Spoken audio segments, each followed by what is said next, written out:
हमारे चेहरे पे एक चीज जो हमारी सुंदरता को खराब कर रही है, जिसके बारे में बहुत लोग टोकते हैं, जो हमें अच्छी भी नहीं लगती है और जिसके बारे में as a doctor eye surgeon मेरे पास भी बहुत सारी क्वेरीज आती हैं, वो हैं पफी आईज या अंडर आई बैग्स या डार्क सर्कल्स भी हो जाते। तो ये आजकल बहुत कॉमन है, आपने देखा होगा, और उसके बारे में बहुत क्वेरीज भी आती है। तो आज हम टॉपिक डिस्कस करेंगे, वो है पफी आईज या अंडर आई बैग। उसके बारे में हम क्या कर सकते हैं, क्या वजह होती है, उसके बारे में डिस्कस करेंगे।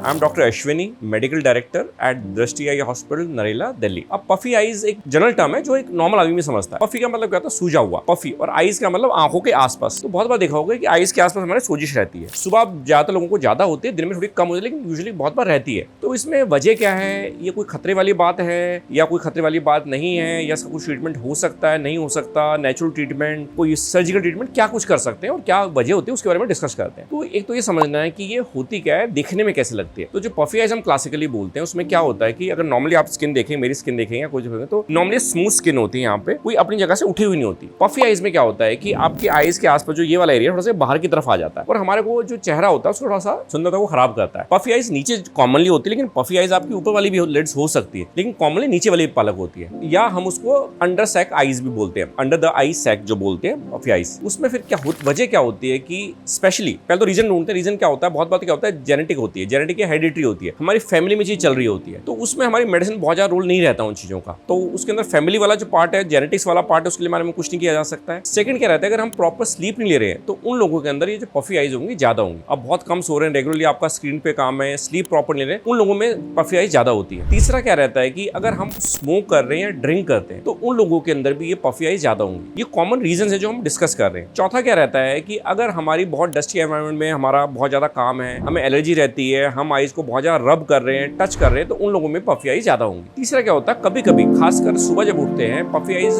नॉर्मली बॉडी में फ्लूइड रिटेंशन को दिखा रही है, फ्लूइड हमारी बॉडी में ज्यादा रहता है, तो उस केस में सुबह ज्यादा होती है। बहुत बार शरीर की बीमारियों को इंडिकेट करती है। बहुत बार लिवर डिजीज में, बहुत बार किडनी डिजीज में, बहुत बार हार्ट डिजीज के अंदर भी हमारी पफी आईज हो सकती है। खासकर वो सिर्फ आईज नहीं होती, फेस में पफीनेस आ सकती है, लेकिन वो भी कई बार इंडिकेट करती है। वो डॉक्टर आपको एग्जामिन करेंगे, वो आपको एडवाइस करेंगे टेस्ट जरूरत है या नहीं करवाने की, लेकिन ये क्लिनिकली हमने देखना है इसमें जरूरत है या नहीं है। तो अगर पफी आईज है तो वो रीजन भी रूल आउट करें आप। अब इसमें करना क्या है, नेचुरली क्या कर सकते हैं और एज अ सर्जिकल ट्रीटमेंट क्या करते हैं, वो डिस्कस करते हैं। सबसे पहले तो हम ये बोलते हैं कि अगर आपकी पफी आईज है तो ऑब्वियसली फ्लूइड हमारी आंखों के आसपास इकट्ठा हो रखा है, उसकी वजह से होती है, खासकर यंग एज के अंदर। तो उन केसेस के अंदर क्या करना है कि तो हम ये एडवाइस करते हैं कि जो सॉल्ट डाइट है, फ्लूइड विद सॉल्ट या नमक वाली चीजें हम कम लें। दूसरा ये करना है आपने कि जब आप सोते हैं, कोशिश ये रखें कि जो आपका बेड वाला या तो तकिया लगा के रखें, या आप कोशिश ये रखें कि जो हेड एंड है वो थोड़ा सा ऊपर है। तो अगर हमारी ग्रेविटी के अगर देखेंगे, हम जब सीधा लेटते हैं तो ग्रेविटी में 4 चांसेस है फ्लूइड आपकी आंखों के आसपास इकट्ठा होगा, लेकिन अगर आप सर आपका सीधा रहेगा तो ग्रेविटी की वजह से वो नीचे आएंगे, तो चांसेस कम है कि पफी आईज आपको होंगी। दूसरा हम कहते हैं कि कोल्ड कंप्रेसेस करें, ठंडे पानी में कपड़ा भिगो के रखें या खीरा भिगो के रखें, तो उससे क्या होता है, स्किन टोन को वो अच्छा रखते हैं, स्किन टोन की वजह से जो पफी आईज आपको कम महसूस होंगी। तीसरा, स्लीप प्रॉपर रखें। आप कम से कम, हम ये बोलते हैं कि 7 से 9 घंटे के आसपास स्लीप लें। अगर आपकी स्लीप प्रॉपर होगी तो आपको पफी आईज कम होंगी। तीसरा, ड्रिंक और स्मोक जो बोलते हैं, वो दोनों चीजें बहुत रिस्क फैक्टर है। स्मोक से देखिए पूरे शरीर में नुकसान होता है, बहुत ज्यादा नुकसान होता है, लेकिन वो और क्या चीज करती है कि हमारे स्किन को खराब करती है। इसके नीचे, स्किन के नीचे फाइबर होते हैं, उसको टाइट रखते हैं, उसको लूजन करती है, जो हमारे फाइबर्स होते हैं उसको डिस्टर्ब करती है, और हार्ट और जो डिजीज है लंग्स की, किडनी की, उसको भी बढ़ाती है। तो स्मोकिंग और